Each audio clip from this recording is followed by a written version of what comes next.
तुमचे पहिले काळे धंदे बंद करा. संदीप दहाट खूप दम दिला वाटतं तुम्ही त्यांना. नाही नाही असं चालणार नाही बरं का. आलं असन सरकार, ऐका तुम्ही माझं, आलं असन सरकार माझ्या पोरांना हात लावा बरं, मग मी बघते तुम्ही कशी कामं करतात. तुमचे पहिले काळे धंदे बंद करा.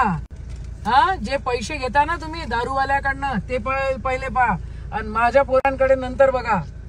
माझ्या पोरांना जर त्रास दिला ना साहेब, मी मेली नाही अजून, मी मेली नाहीये एवढं लक्षात ठेवा. मी जिवंत आहे. हा, अजिबात माझ्या लेकरांकडे असं पाहायचं नाही. एवढी दादागिरी